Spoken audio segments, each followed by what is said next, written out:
믿음이라고 하는 것은 대단히 사실은 관념적이고 추상적이죠. 그러나 삶은 현실적이고 구체적이어야 한다. 적어도 우리 믿는 사람들이 믿음이라고 하는 것을 이야기하지만 믿음을 삶으로 살아낼 때는 대단히 구체적이야. 그리고 현실적이어야 합니다. 오늘 그런 의미에서 오늘 본문에 있는 말씀이 이 마지막 때를 살아가는 예수 그리스도의 재림을 기다리는 자들의 삶, 어떤 자세로, 어떤 모양으로 살아야 하는지를 구체적으로 설명하고 있는 본문입니다. 과연 오늘 우리가 예수 그리스도가 정말 오시기를 기다리고 있으며 다시 오실 주님을 기다리는 그런 자리에, 그런 길목에 우리가 서 있는지를 한번 돌아보자고 오늘 본문을 선택했습니다. 이 세상에 다 사실은 우리가 모르는 것 같지만 다 그 길이 있어요. 물고기도 다니는 길이 있습니다. 물고기도 그냥 마음대로 다니는 게 아니에요. 어떤 다큐멘터리를 한번 보니까 동물의 왕인 호랑이도 다니는 길이 있어요. 그래서 다큐멘터리를 촬영하는 사람들이 아무데나 카메라를 설치하고 호랑이가 오는 것을 기다리는 게 아니에요. 호랑이가 다니는 길목에 카메라를 설치하고 호랑이를 관찰합니다. 그렇지 않고 아무데나 뭐 호랑이가 왔다 갔다 하는 그 길이 아닌 전혀 생뚱맞은 곳에 카메라를 설치하면 다큐멘터리를 촬영할 수 없죠.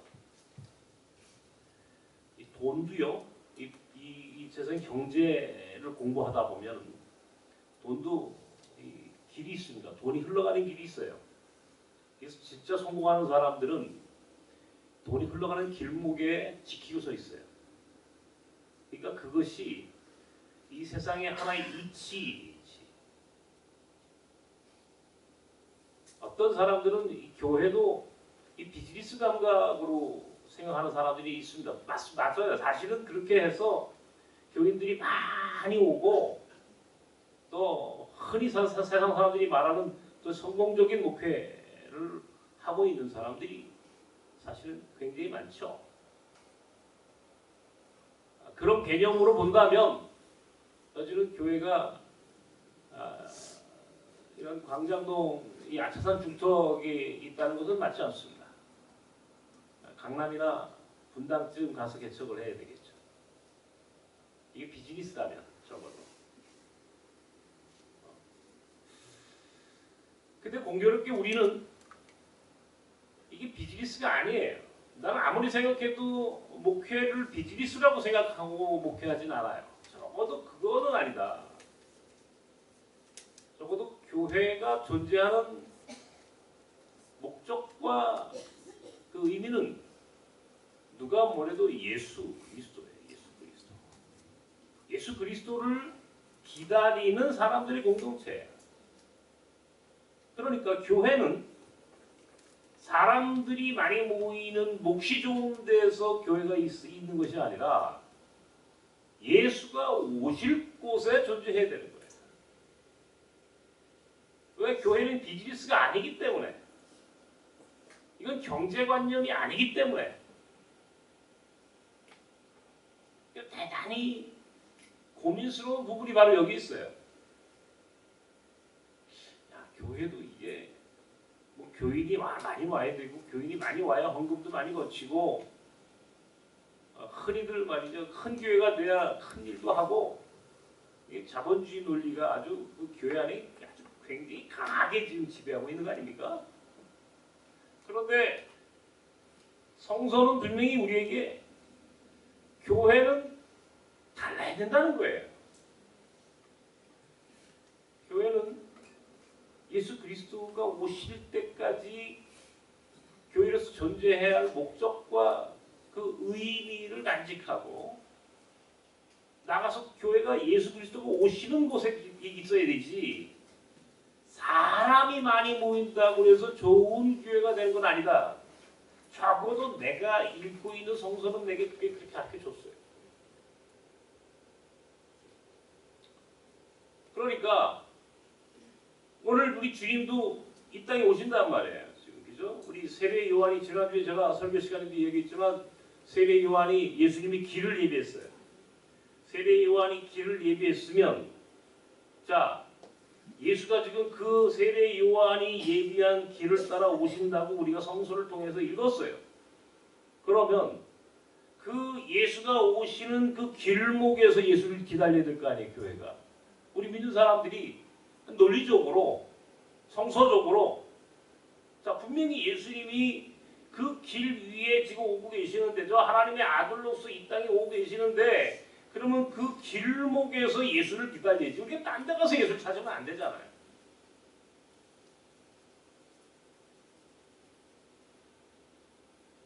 동방 박사들이 예수를 찾으러 베들레헴을 갑니다. 헤롯도 아기 예수 유대인의 왕으로 오신 아기 예수를 찾으러 자신의 정보원들을 풀었어요.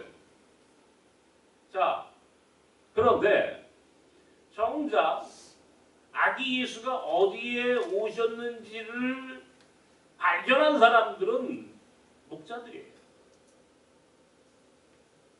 헤롯의 정보원들은 아기 예수를 찾지 못해요. 그러니까 똑같이 아기 예수를 찾는다고 길을 떠났는데 혹은 찾는다고 세상을 두리번거리고 있는데 아기 예수를 찾은 사람과 찾지 못한 사람이 있다는 거예요. 이거 굉장한 차이 아닙니까? 똑같이 찾아 나섰는데 누구는 찾고 누구는 만나지 못했어요. 왜? 오시는 길목을 모르는 거예요. 오시는 길을 제대로 알고 있지 못하는 거예요. 그러니까 예수 그리스도가 누구인지 예수 그리스도에 대한 본질적인 속성에 대한 이해가 없는 거지.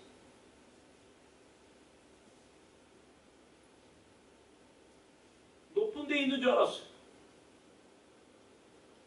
높은 데 있는 줄 알았어요, 예수가. 높은 자리에 있는 줄 알았어요. 세상 사람들이 말하는 권력과 부의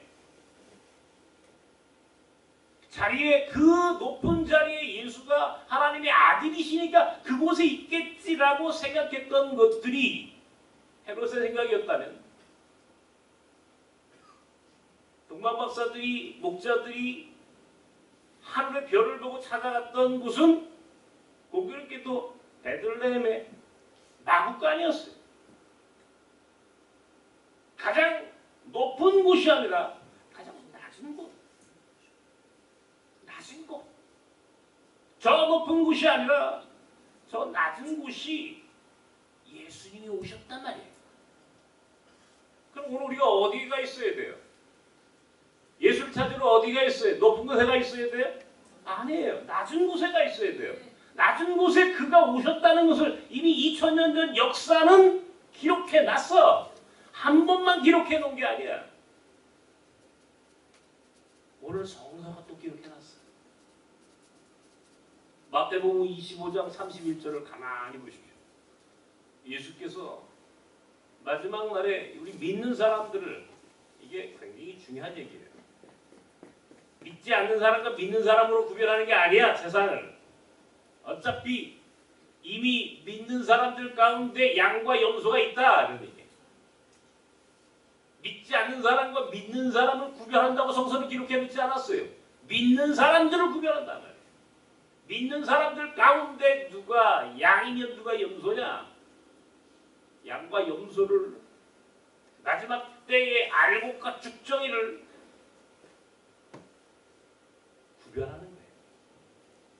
알곡과 죽정이, 양과 염소를 구별하는 거예요.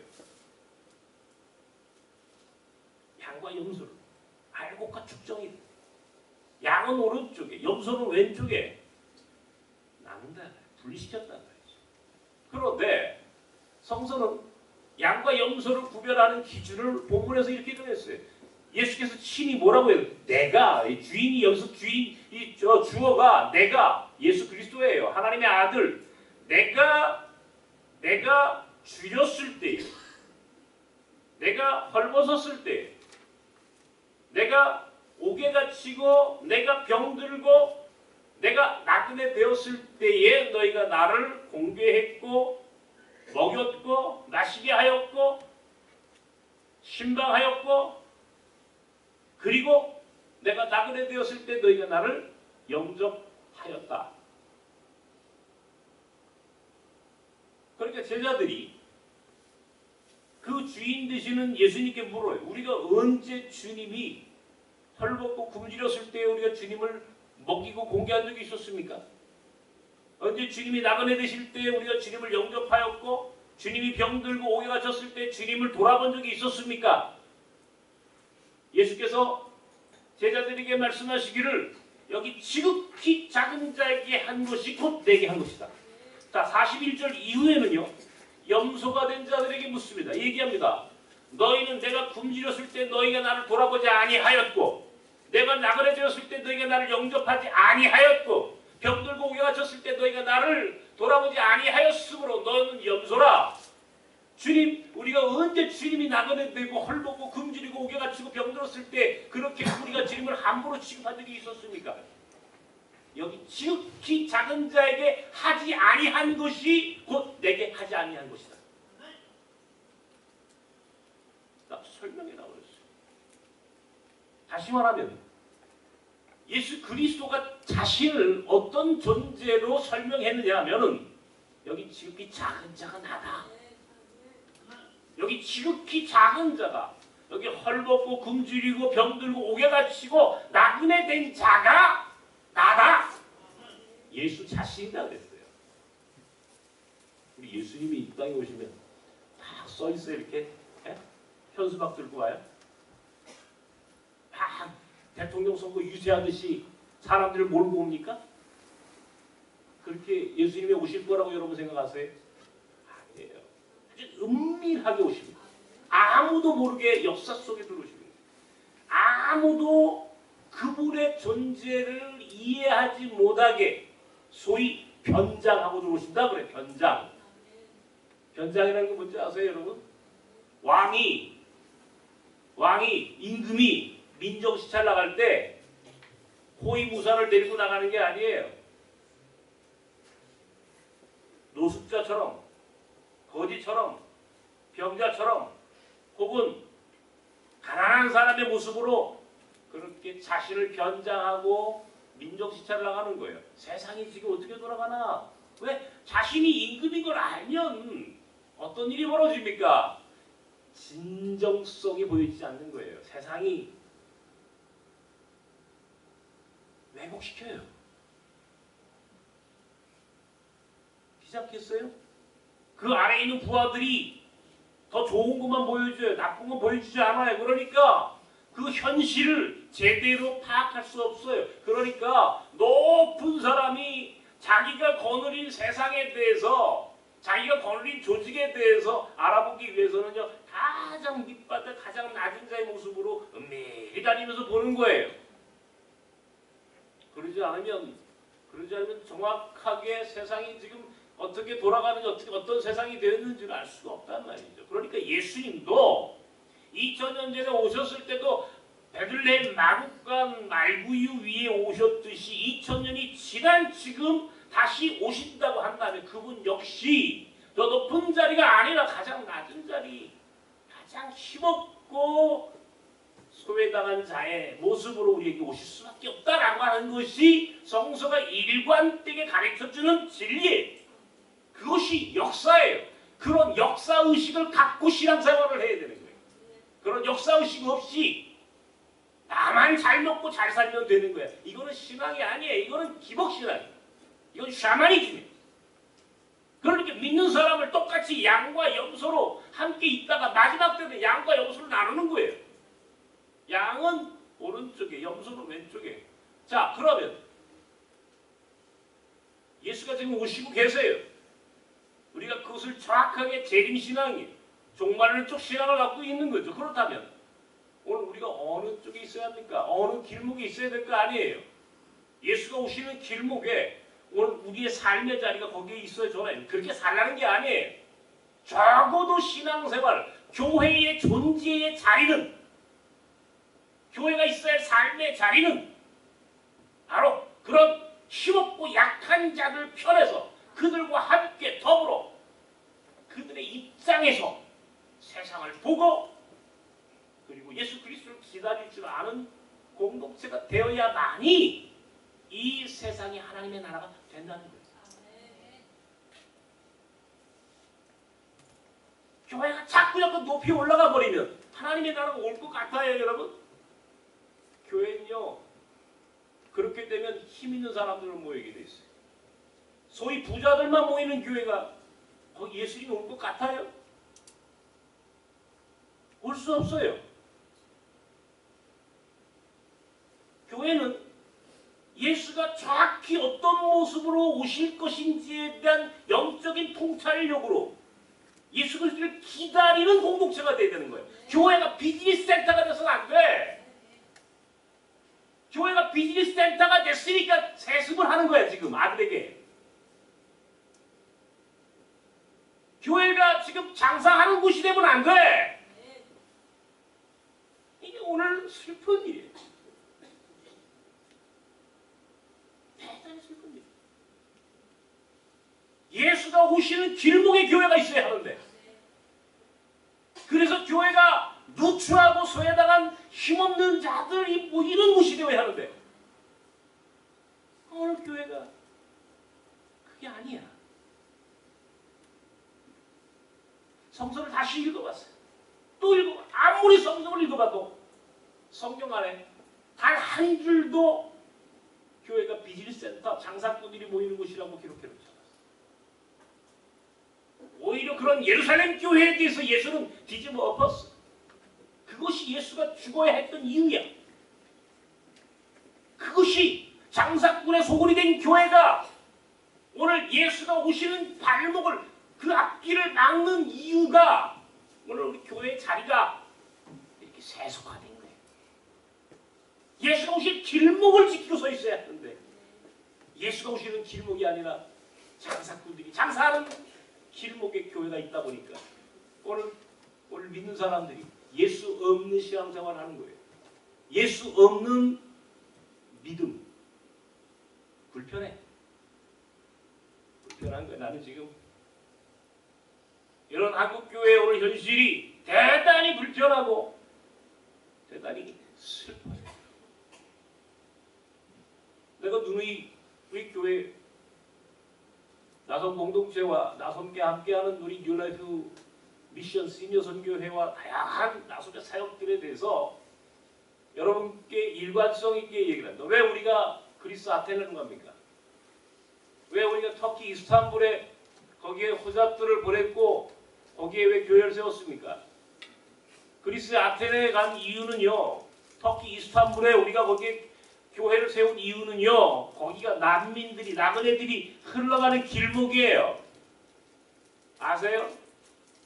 터키라고 하는 무슬림 국가가 묘하게도 저 페르시아권에서, 이란에서, 아프가니스탄에서, 중앙아시아에서, 시리아에서 난민들이, 갈 곳 없는 나그네들이 거기서 그들이 모여드는 그 길이에요. 이스탄불에 모여서 거기서 두리번거리다가 이즈밀이라고 하는 우리 과거에 요한계시록에서 서머나 교회가 있던 이즈밀, 거기서 배를 타고 에게해를 건너서 네스모스라고 하는 작은 그리스령의 섬에 도착을 하면 유럽으로 들어간 거라고 했잖아요. 거기서 페리를 타고 그리스의 휘리오스라고 하는 항구로 들어가는 겁니다. 그렇게 해서 쭉쭉쭉쭉 마케도니아로, 헝가리 부다페스트로, 서독으로, 프랑스 파리로, 영국으로 전 세계를 흩어가는 게 소위 난민들의 길이야.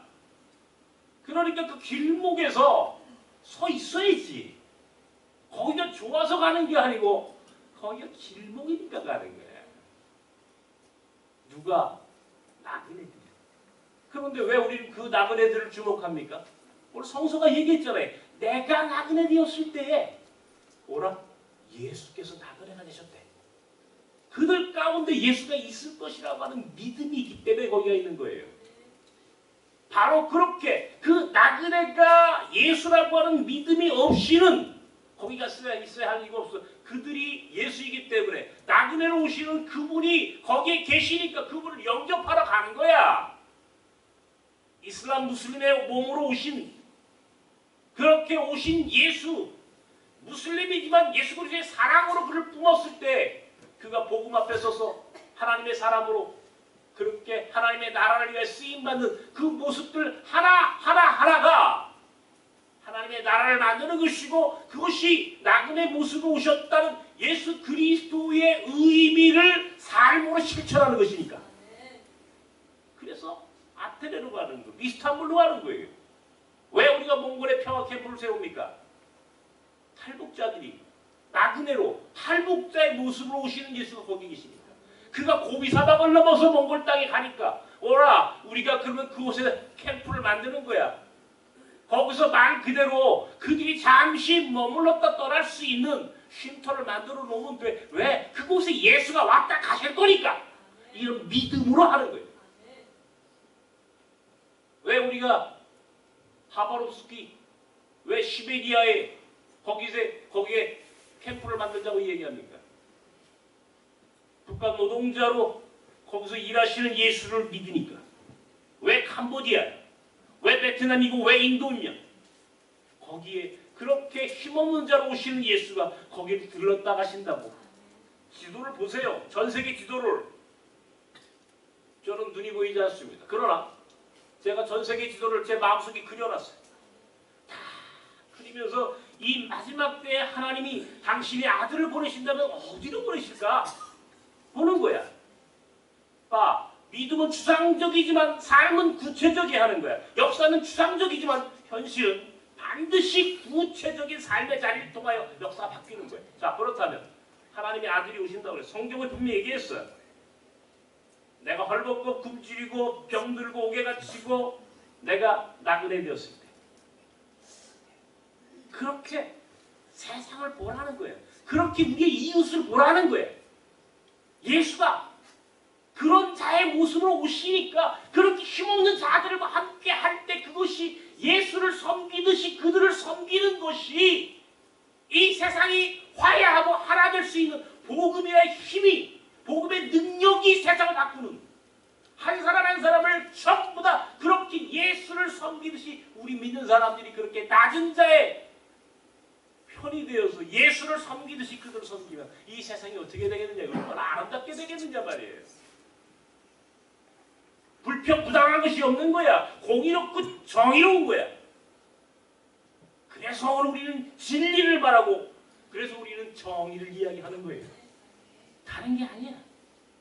그렇게 해야만이 복음이 이 땅에 실현된 것입니다. 그래서 예수는 가장 낮은 자의 모습으로 오시는 거예요. 바다는 물을 가리지 않아. 가장 바다가 밑바닥에 있어야 할 이유는 모든 세상을 품어낼 수 있기 위해서. 그래서 예수는 가장 밑바닥에 계시는 거예요. 밑바닥에. 높은 곳에 계신 것은 예수가 아니야. 장사꾼들이야. 가장 밑바닥에 있어야 할 곳이 교회의 존재자예요. 교회가 어디 있어야 합니까? 가장 낮은 곳.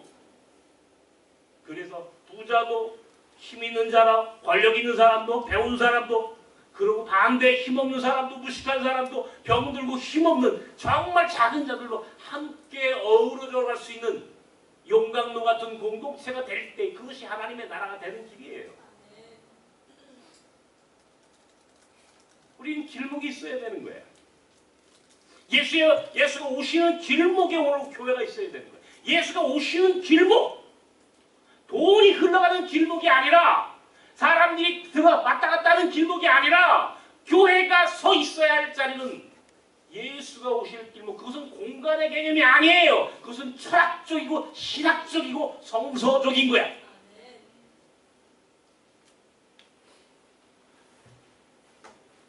오늘 우리는 나성 축제를 합니다.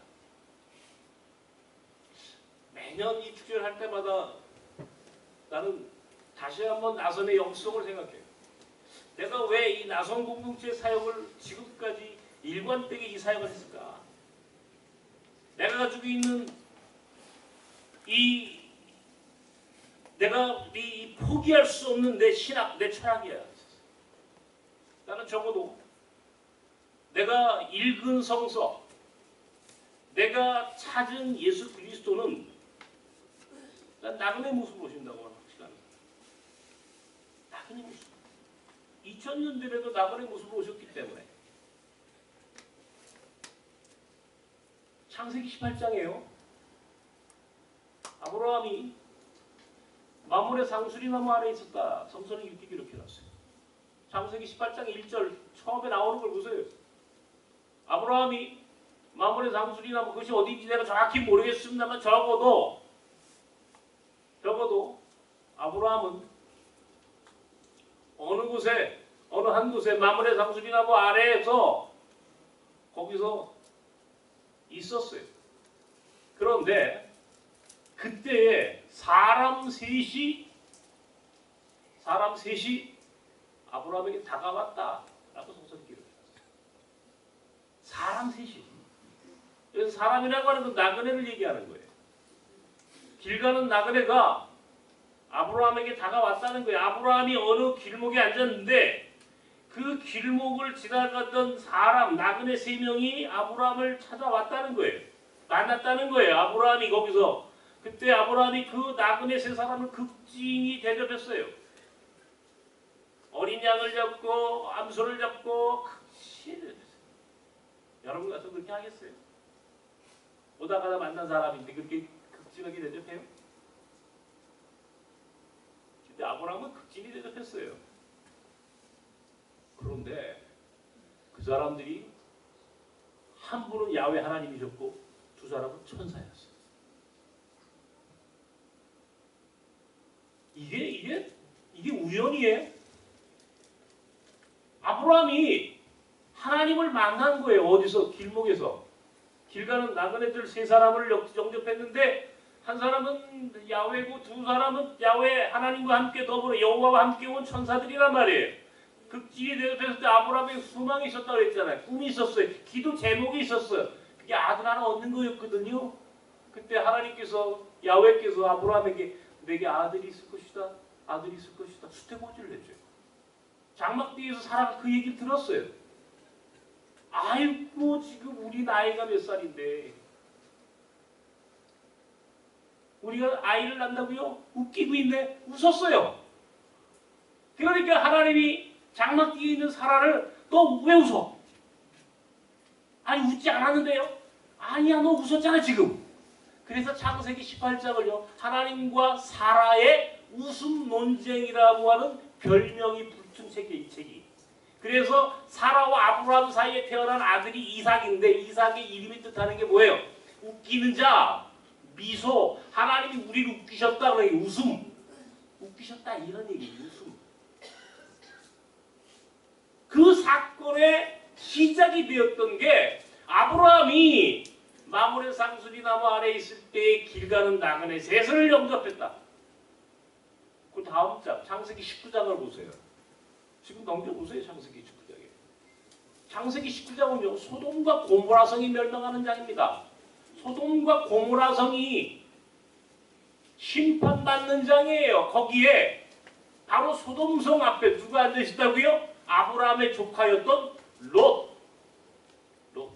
롯이라고 하는 사람이 소돔성 앞에 앉아 있을 때에 나그네 2사람이 멀리서 걸어오는 게 뭐예요? 멀리서 나그네 2사람이 걸어오는 것을 롯이 자기 집에 데려가서 극진히 대접했어요. 극진히 대접하니까 소돔성 사람들이 술에 취해서 롯의 집에 문을 두들겼다는 거예요. 성경에 나오잖아요 지금. 뭐라고 그래요? 롯! 오늘 너희 집에 나그네 2사람 들어갔지? 그 둘을 밖으로 내보내 빨리. 우리가 그들과 상관하리라 그랬어요. 상관. 호모섹스한다 그런 말이에요. 그래서 영어에 소돔, SODOMD에 Y자 하나 더 붙이면 소돔이가 되는 거예요. 이게 동성애자예요. 여기서 나온 말이에요. 소돔성이 멸망하기 전날 롯이 소돔성 앞에서 나그네가 오는 것을 극진히 대접한 거예요. 근데 그가 선사였단 말이에요. 그러니까 이 창세기 18장과 19장에 아브라함과 롯이 나그네를 영접한 사건에 대한 주석이 히브리서 13장 2절에 기록되어 있잖아요. 보세요. 뭐라 그래요? 손님 대접하기를 계속해라. 나그네 영접하기를 멈추지 마라. 어떤 이는 부지 중에 천사를 영접하고 천사를 대접한 이도 있었다.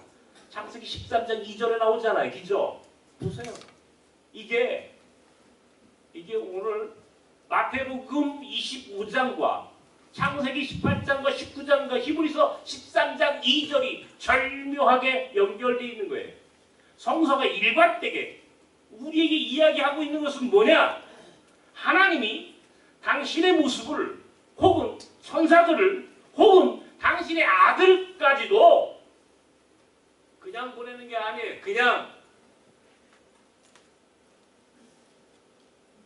그냥 오시는 게 아니에요. 변장하 오시는 거예요. 철저하게 자기를 숨기고 오는 거예요. 그러니까 복음이 힘이 있는 거예요. 그래서 오늘 우리는 내 이웃을 내 몸과 같이 사랑하라고 하는 예수 그리스도의 말씀 앞에 쓰는 거예요. 그래야만이 하나님의 나라가 임하는 거예요. 그것이 우리가 이야기하는 선교예요. 선교가 다른 게 아니에요. 복음을 가르쳐줘요. 예수가 누구인지 설명해요. 그럼 예수는 입으로만 립서비스해서 소용없어요. 예수 그리스도를 영접하듯이 이웃과 우리들과 함께 더불어 사는 작은 자들을 섬기고 그들과 함께 더불어 가는 공동체가 될 때에 이 땅이 하나님의 나라가 되는 거예요. 그래야만이 그때 예수가 오시는 거예요. 그렇기 때문에 예수를 기다린다? 어떤 모습을 기다려요? 교회 앞에 초가집 하나 만들어 놓고 여기 예수님 오시니까 요거 보세요. 문 열고 여기 예수님 계시네. 사진 찍고 가면 돼요? 이게 오늘 교회가 할 일이에요? 아니야.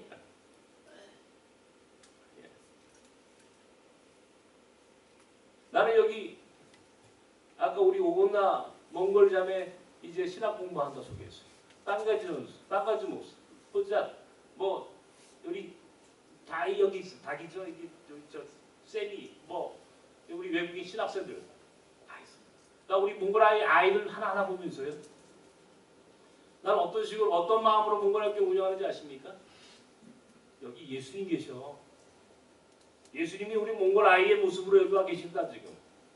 몽골 아이의 모습으로 여기서 공부하고 있어. 그러면 어떻게 돼요? 도대체 이 아이들에게. 예수님이 여기 지금 몽골 아이의 모습으로 여기 와 계시다고 생각하면요. 그것을 믿으면요. 이 학교를 좀 어떻게 운영해야 되는 거예요? 예수님 섬기듯이 해야 되는 거예요.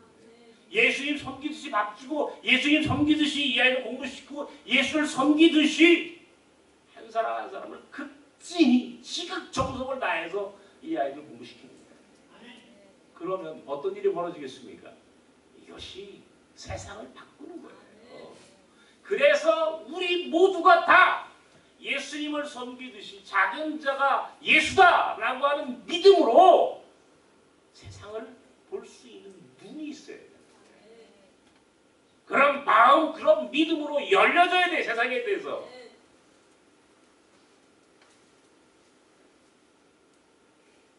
나시르라고 하는 형제가 오늘 올해의 나섬입니다.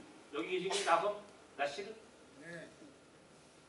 올해 나섬 사람으로 제가 나시르와 나시르의 가족을 정했어요. 올해 1년 동안 나섬의 사역을 하면서 그래도 우리가 예수님처럼 그래도 열심히 세워서 열심히 섬겨서 그래도 작은 열매를 맺었다면 그것의 하나의 상징으로 저 사람을 올해 나섬 사람으로 정했어요. 나는 혼자 생각해요. 나시르가 예수님 아닙니까? 한 보세요 얼굴이요. 예수님 같지 않았습니까? 나시르 얼굴 한번 이렇게 보여주세요. 비슷하지 않아요? 예수님처럼? 난 안 보이게 우리 여러분 비슷할 것 같아, 그죠? 중동 사람이니까.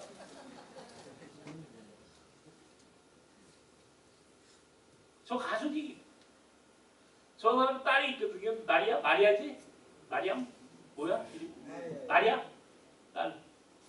우리 지금 돌봄교실에 가끔 보죠? 이번에 유치원인가 어린이집 들어갔다고 우리 권목사님 되게 좋아해. 내가 우리 권목사님 어떤 때는 나한테 되게 혼나거든요. 되게 미울 때도 있고. 근데 내가 저 할머니를 그래도 20년 동안 같이 사역한 이유가 왜 생각해요? 가만히 보면은 그래도 외국 애들한테 사랑을 나타내. 그게 하나. 맨날 사고치고 맨날 혼나고 그래도 내가 버릴 수 없는 이유 하나는 나그네를 살아갈 줄 알잖아 이게. 야 이거만 있으면 되는 거지. 나섬에서 적어도 나섬에 있는 사역자가 나그네를 살아갈 줄 알면 되는 거지. 뭐 그렇게 뭐 교회들한테 뭐 여러분들 가운데 미워하는 사람도 안 있는 거 내가 압니다 지금.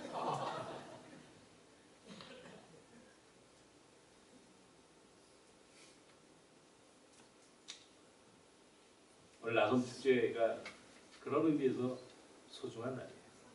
여러분 다 갔어요. 가서 보세요.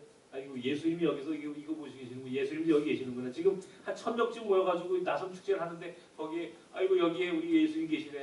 그런 마음을 거기 앉아보세요. 기분 좋아요. 무대 위에서 인도 사람들 막 그냥 이 혼잡 춤추면요 정신도 하나도 없어. 근데 야 예수님도 잘 노신다. 내 그런 마음이 혼자 웃어 내가. 예수님 놀고 계시네 지금. 이렇게 생각하는 거예요. 그래서 세상은 정의로워지고 세상은 아름다워지고 세상은 살만한 곳이 되고 세상은 그렇게 해야 행복해지는 거예요. 차별이 없는 거예요. 그래야만이. 그런 눈 우리가 보통 사람들이 어떤 눈 가지고 보면 와 저 사람 있어 보이는데 저 사람 잘생겼는데 저 사람 부자야? 저 사람 많이 배웠어? 저 사람 뭐야? 국회의원이야? 장관이야? 뭐야? 권력자야? 우리 그거 보고 살죠 지금 솔직히 지금. 거기에 아주 뭐 굉장히 관심들이 많죠. 하나님이 내 눈을 딱 안 보이게 하신 이유를 난 알아요. 그거 보지 말라는 겁니다. 마음으로 모두가 다 예수처럼 생각하라는 거예요. 어떤 편견도 어떤 차별의 마음도 어떤 선입관도 갖지 말고 사람을 보라는 거예요. 어떤 고정관념으로 사람을 보지 말라는 거예요. 그가 어떤 배경, 어떤 스펙, 어떤 사람인가라고 하는 것을 인간적인 관점에서 보지 말라는 거예요. 하나님이 당신의 아들을 가장 밑바닥에 보내셨던 그 하나님의 마음으로 인간을 보라는 거예요. 그래야만이 세상이 하나님 나라가 되는 거예요. 그래야만이 세상이 하나님이 원하는 세상으로 되기 때문에 우리의 관점을 바꾸라는 거예요. 오늘 예수께서 오시는 길목에 오늘 우리가 서 있는지 한번 돌아봅시다. 어때요? 여러분 예수가 오시는 길목에 계십니까 지금? 나는 우리 나섬교회가 예수가 오시는 길목교회로 남을 겁니다. 나도 유혹을 많이 받아. 나섬교회 지부를 분당에다가 강남에다가 세워서 돈 많은 사람들 끌어모아놓고 그렇게 나도 목회함을 하고 싶은 생각이 왜 없겠어? 물론 오지도 않겠지만. 근데 그런 유혹을 목사도 받아요. 목 좋은 곳에 교회해야지. 그러면서 하는 이야기들을 들을 때가 있어요.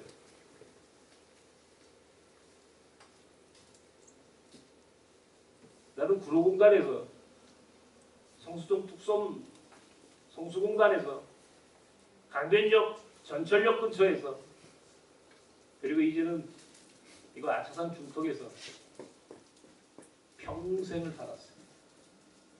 평생을 살았어요. 지하실에서 냄새나는 곰팡이 냄새나는 곳에서 나그네들과 살았어. 지금은 너무 환경이 좋아서 가끔씩 내가 스스로 꼬집어봐요. 여기가 진짜 맞은 데가 있는데 나 이렇게 지금 여기서 이렇게 좋은 데 있어도 돼? 라고 혼자 스스로 생각할 때가 많습니다. 감사하지. 하나님 여기까지도 인도하셨다. 교만하지 말자. 교만하지 말자. 더 내려놓고 비우자. 단순하게 생각하자. 복음의 진정성 앞에 결코 무릎 꿇지 말자. 타락하지 말자. 세속화하지 말자. 이런 생각으로 하루하루를 나 스스로를 개혁하고 갱신하면서 어떻게 하면 작은 자들과 함께 할 수 있을까? 때로는 그것이 굉장히 힘들고 내게 굉장히 부담스러울 때가 있어요. 그러나 그럼에도 불구하고 우리는 그들 편에 서 있다. 그들과 함께 있어야 한다. 우리의 존재의 자리는 결국 예수가 오시는 그 길목에 서 있어야 한다면 바로 그 길목이 오늘 성경에 있는 말씀처럼 작은 자들이 오고 가는 길목, 작은 자들이 서성이는 곳, 작은 자들이 눈물 짓는 곳, 그들이 아파서 괴로워서 정말 탄식하는 그곳에 우리가 머물러 있어야 한다. 이것이 적어도 2017년 나와 나섬교회와 나섬 사람들이 있어야 할 우리의 삶의 자리다. 그래서 우리 교회는 십자가가 있는 거예요. 그래서 우리 교회는 교인들이 많이 올 수가 없어요. 그래서 나섬인 거예요. 나그네를 섬긴다. 그래서 오늘 여기 우리가 있어야 하는 거예요. 나는 여러분들이 힘들어도 이 자리를 좀 잘 지키셨으면 좋겠어요. 그래야 예수가 오실 때 만날 수 있잖아요.